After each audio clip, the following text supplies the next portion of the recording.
تمام حضرات سے گزارش ہے کہ انتہائی توجہ کے ساتھ اور انتہائی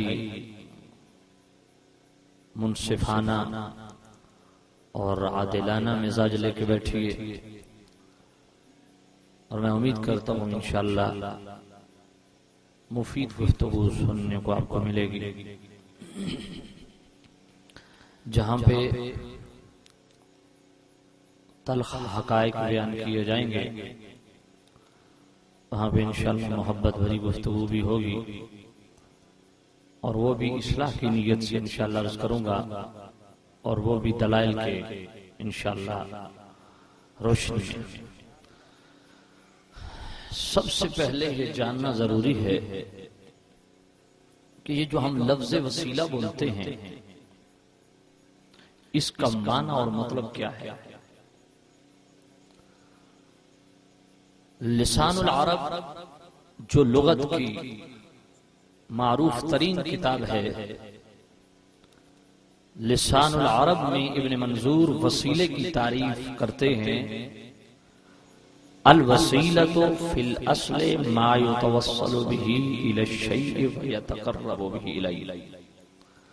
فرمایا وسیلہ ہر اس چیز کا نام ہے جس کو آپ استعمال کر کے کسی تک پہنچتے ہیں اور اس کا قرب حاصل کرتے ہیں۔ اور ابن کثیر جن کو تمام مکاتب فکر تسلیم کرتے ہیں، 774 ہجری سنہ وفات ہے، وہ تفسیر ابن کثیر میں وسیلے کی تعریف کچھ اس انداز سے کرتے ہیں کہ الوسیلۃ ہی التی یتوصل بها الی تحصیل المقصود۔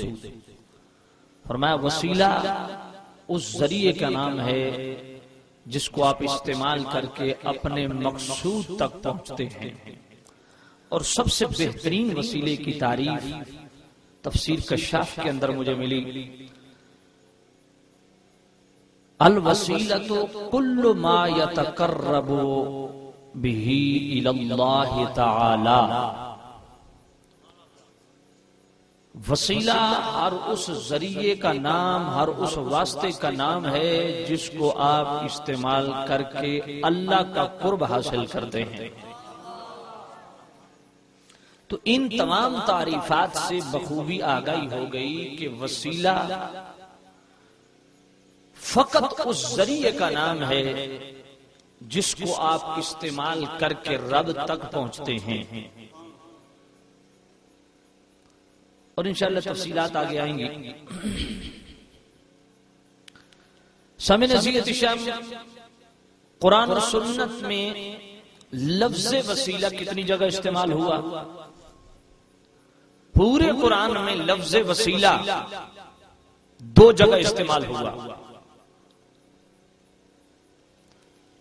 سب سے پہلے چھٹا پارہ سورہ مائدہ آیت نمبر 35، اللہ فرماتا ہے یا ایھا الذین آمنوا اتقوا اللہ وابتغوا الیہ الوسیلہ، اے ایمان والو اللہ سے ڈرو اور اس کی طرف وسیلہ تلاش کرو۔ اور دوسرا تفصیلات میں بعد میں عرض کرتا ہوں۔ دوسرا لفظ وسیلہ قرآن مجید میں 15واں پارہ سورہ بنی اسرائیل آیت نمبر 57 میں استعمال ہوا، اولئک الذین یدعون یبتغون الی ربہم الوسیلۃ ایھم اقرب ویرجون رحمتہ۔ تو یہ قرآن مجید میں 2 جگہ لفظ وسیلہ استعمال ہوا، اور پورے ذخیرہ حدیث میں 1 جگہ لفظ وسیلہ استعمال ہوا۔ مسلم شریف کی پہلی جلد صفحہ 166 پہ بھی یہ حدیث موجود ہے، اور بخاری شریف کی پہلی جلد صفحہ 86 پہ بھی یہ حدیث موجود ہے۔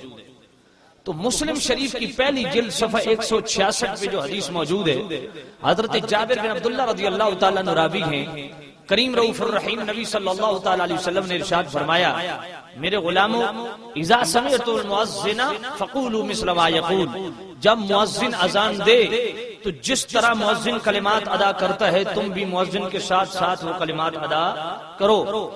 اور جب مؤذن اذان دے چکے، توجہ کرنا، مسلم شریف پہلی جلد صفحہ 166، فرمایا جب مؤذن اذان دے چکے تو کام کیا کرنا ہے، ثم صلوا علیہ، مجھ پر درود شریف پڑھنا ہے۔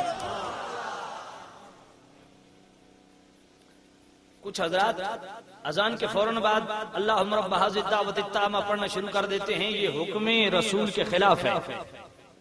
ثم صلوا علیہ، پہلے سرکار نے فرمایا پہلے مجھ پہ درود پڑھو پھر پڑھو اللہم رب ھذہ الدعوۃ، پہلے درود پڑھنا چاہیے۔ اور کچھ ساتھیوں کو غلط فہمی ہوتی ہے کہ شاید اذان کے ساتھ درود شریف پڑھنا بدعت ہے۔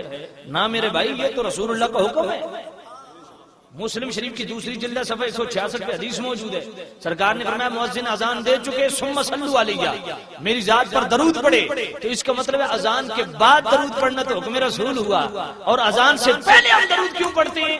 وہ جناب والا کتاب الشفا قاضی ایاز مالکی بھی اس کو نقل کرتے ہیں، اور پھر جناب والا الجامع الصغیر کے اندر امام جلال الدین سیوطی حدیث لاتے ہیں کہ درود شریف وہ عبادت ہے کہ کریم رؤوف الرحیم نبی فرماتے ہیں کہ کوئی بھی اچھا کام کرنے سے پہلے اگر میری ذات پہ درود پڑھ لو تو اس کام میں اللہ مزید برکت عطا کرتا ہے۔ تو اس لیے اذان سے پہلے بھی درود شریف پڑھا جاتا ہے تاکہ اس ہوکا جو ہوتا ہے، بلاوا جو ہوتا ہے مؤذن کا، لوگوں کو اللہ کی طرف ترغیب دلانے کا جو معاملہ ہوتا ہے اللہ اس میں برکت دے دیتا ہے۔ تو اذان کے بعد درود پڑھنا تو یہ حکم رسول ہے۔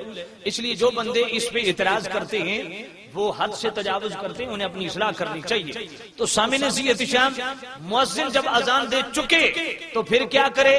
مجھ پہ درود پڑھے۔ فرمایا درود پڑھنے کے بعد یہ دعا مانگو، اللہم رب ھذہ الدعوۃ التامۃ والصلاۃ القائمۃ آت محمدا یہ لفظ وسیلہ ہے جو ذخیرہ حدیث پورے میں ایک جگہ استعمال ہوا ہے، مسلم شریف کی پہلی جلد صفحہ 166۔ اب اس وسیلے سے مراد کیا ہے جو مسلم شریف کی حدیث میں موجود ہے اور بخاری شریف کی پہلی جلد صفحہ 86 میں موجود ہے؟ اس وسیلے سے مراد کیا ہے؟ آقا کریم صلی اللہ علیہ وسلم فرماتے ہیں فَإِنَّهَا مَنزِلَةٌ فِي الْجَنَّةِ، یہ جنت میں ایک مقام ہے، اور یہ یاد رکھو لا ينبغي الا لعبد من عباد اللہ، سرکار نے فرمایا اس مقام پہ اللہ کی تمام مخلوق میں سے صرف ایک بندہ فائز ہوگا۔ یا رسول اللہ وہ کون ہوگا؟ فرمایا ارجو ان یکون انا ہوگا، وہ اللہ کا بندہ میں ہوں گا۔ یا رسول اللہ جب اللہ کا آپ سے وعدہ ہے اللہ مقام وسیلہ آپ کو عطا کرے گا تو پھر ہم آپ کے لیے دعا کریں، کچھ سمجھ نہیں آتی۔ فرمایا تم میرے لیے اللہ سے مقام وسیلہ مانگو گے، اس کا فائدہ تمہیں ہوگا۔ تم میرے لیے دعا کرو گے مقام وسیلہ کے لیے تو اس کا فائدہ تمہیں کیا ہوگا؟ مسلم شریف آخری حدیث کا جملہ اور بخاری شریف کی پہلی جلد صفحہ 86 آخری حدیث کا جملہ، سرکار فرماتے ہیں میرے لیے اللہ سے تم مقام وسیلہ مانگو گے، تمہیں فائدہ یہ ہوگا کہ حلت لہو شفاعتی یوم القیامہ، قیامت کے دن میں تمہارے لیے اللہ کی جناب میں وسیلہ بن جاؤں گا۔